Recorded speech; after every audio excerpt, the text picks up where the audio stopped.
Tu dis que tu es croyant, mais ton argent part-il comme un croyant? Est-ce que tes dépenses, tes choix financiers, tes priorités reflètent réellement ta soumission à Allah? Prépare-toi, car ce que tu vas entendre pourrait transformer ta relation avec l'argent pour toujours.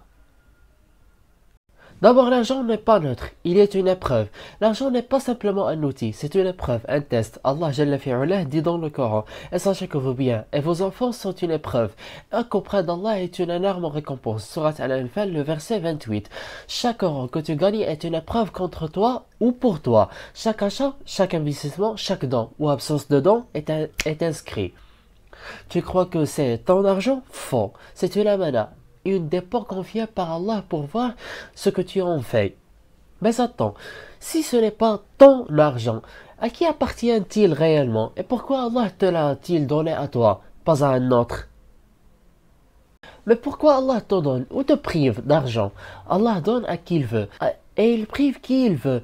Mais il ne donne jamais son but. Il peut t'enrichir pour voir si tu remercies. Il peut te rendre pauvre pour voir si tu patientes. Et parfois il te donne pour te détruire.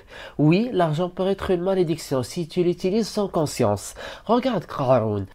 Il avait des trésors que même les clés fatiguent les porteurs. Mais son argent l'a enterré. Alors demande-toi, est-ce que ton argent t'élève ou t'enterre? Mais alors, comment savoir si Allah est satisfait de la façon dont je gère mon argent? Est-ce que je suis sur la bonne voie ou en train de glisser sans le savoir? Alors, les signes que tu es esclave de l'argent et non de Dieu. Voici quelques symptômes alarmants. Tu paniques à chaque imprévu financier. Tu calcules chaque centime quand il s'agit de donner, mais tu dépenses sans réfléchir pour te faire plaisir. Tu travailles plus pour gagner plus, mais tu pries moins. Tu dis c'est trop cher quand il s'agit de charité, mais tu investis facilement dans le luxe. Pose-toi cette question. Est-ce que tu possèdes l'argent ou est-ce que l'argent te possède? Mais comment redevenir maître de son argent tout en restant esclave d'Allah? Y a-t-il un mode de gestion islamique que je peux adopter dans ma vie? Mais comment gérer l'argent comme un serviteur d'Allah? Le vrai croyant gère son argent avec taqwa, piété, hikmah, sagesse et ikhlas, sincérité. Il y a 4 piliers. Le premier, gagner de manière halal. Même si c'est long, même si c'est dur, il ne vendra jamais son âme pour un salaire. Deuxièmement, dépenser avec justice, ni gaspillage, ni avarice. Le troisième pilier, donner régulièrement, zakat, sadaqa, entraide, etc. Il sait que ce qu'il donne ne diminue jamais sa richesse. Et le quatrième pilier, se détacher du matériel. Il possède les choses, mais son cœur ne s'y attache pas. Il sait que chaque sou est une responsabilité devant Allah. Mais concrètement, comment appliquer cela dans le monde d'aujourd'hui? Entre les dettes, les pressions sociales, les envies, etc. Comment rester fidèle à ces principes?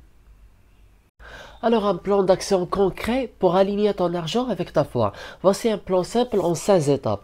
La première étape, audit personnel. Pendant une semaine, note toutes tes dépenses, tu seras choqué. La deuxième, classe tes dépenses, nécessaires, utiles, gaspillage, haram. Troisièmement, fixe un budget avec Allah en tête. Commence par la sadaqa et les zakats. Quatrièmement, forme-toi à la gestion de l'argent dans l'islam. Cinquièmement, fais des duas spécifiques. Oh Allah, accorde-moi une richesse halal, bénie, utile et détachée de mon corps. Et si je te disais que celui qui gère son argent pour Allah devient riche, même avec peu, tu veux savoir pourquoi? Donc la richesse du cœur, le vrai luxe du croyant. Le prophète que la paix et la bénédiction soit sur lui a dit, la richesse ne consiste pas à posséder beaucoup de biens, mais la richesse est celle de l'âme, apportée par le Bukhari et Muslim. Celui qui est riche en foi n'est pas stressé par l'argent. Il travaille, mais il dort tranquille. Il donne et il reçoit plus. Il perd, mais il reste serein. Pourquoi? Parce qu'il sait que le vrai propriétaire c'est Allah. Et tant qu'Allah est avec lui, il n'est jamais pauvre. En guise de conclusion, ne sois pas juste un gestionnaire intelligent de ton argent, sois un serviteur fidèle qui utilise chaque centime, chaque euro pour avancer vers l'au-delà. L'argent entre tes mains, la foi dans ton cœur. C'est ainsi qu'on vit, comme un serviteur d'Allah. Et maintenant que tu sais comment gérer ton argent comme un vrai croyant, partage cette vidéo avec un frère ou une sœur qui en a besoin. Et n'oublie pas, c'est pas ton argent. Ce n'est pas ton argent, c'est ton test. Et je m'interroge, comment tu es intéressé à ce contenu sans que tu aies une vidéo précédente dont on parle de la finance islamique? Votre c'est un héritage cognitif à l'humanité. À très bientôt.